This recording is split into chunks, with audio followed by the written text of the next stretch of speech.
breaking news overnight. The United States launching airstrikes on Iran. We are now learning it was called Operation Midnight Hammer. The president watching the mission unfold from the Situation Room following the meeting with his national security team.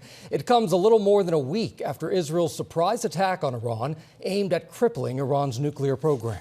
And the U.S. B-2 stealth bombers hitting 3 sites in Iran considered crucial to the country's nuclear program, including its uranium enrichment facilities, and using 14 massive 30,000-pound bombs for the very first time, designed to penetrate deep underground and destroy the country's heavily protected operations. President Trump calling it a spectacular success. The U.S. strike follows nearly 50 years of antagonism between the two governments after Iran's Islamic Revolution in 1979.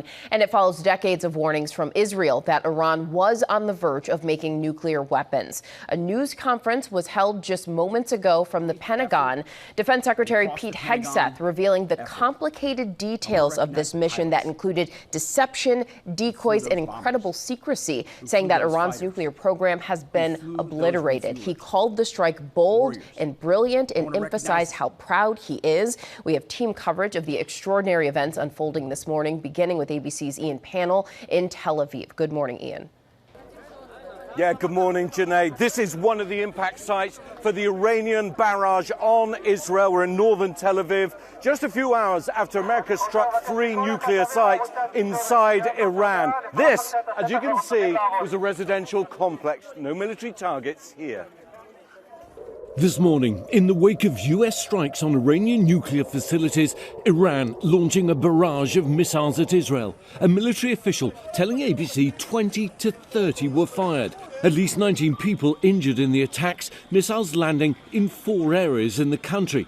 In the port city of Haifa, rescuers searching for survivors in this damaged building. And we were in Tel Aviv as the alert sounded. The air raid siren has just started to sound. We're getting reports that Iran has fired ballistic missiles. At least one of those missiles making a direct hit in the city.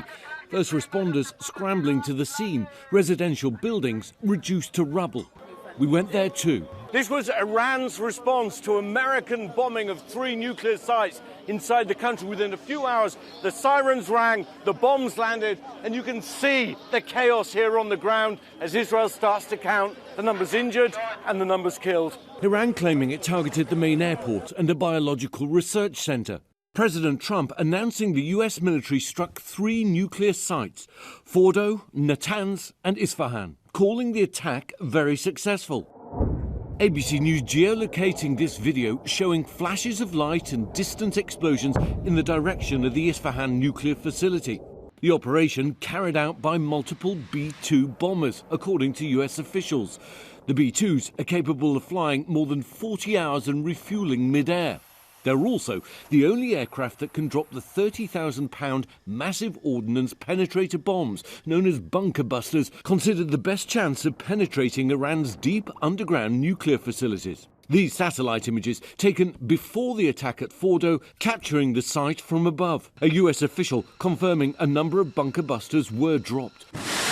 And a number of Tomahawk cruise missiles were also fired at targets inside Iran from a U.S. Navy submarine. Now, Iranian authorities and the International Atomic Energy Agency reporting there are no signs of radiation leakage around the 3 sites, adding residents nearby are safe. In the immediate aftermath of the U.S. bombing, Prime Minister Benjamin Netanyahu thanking President Trump. History will record that President Trump acted to deny the world's most dangerous regime the world's most dangerous weapons. His leadership today has created a pivot of history that can help lead the Middle East and beyond to a future of prosperity and peace. Israel had been lobbying for U.S. assistance as it launched more attacks on Iran overnight and this morning. Iran reserves all options to defend its security interests and people. Iran's foreign minister responding to the U.S. attacks, calling them outrageous and warning Iran will respond as necessary. Well, the Iranians vowing revenge, laying the blame on America throughout Israel's bombing campaign for supporting Israel. Meanwhile, the Israeli Defense Forces have been speaking, saying they need to do a battlefield assessment. In other words, work out exactly how successful the US bombing was. They were asked whether or not Iran had moved this potentially dangerous, highly enriched uranium from the Fordo site that the US bombed. The answer was, it's too early to say. They still need to look at it.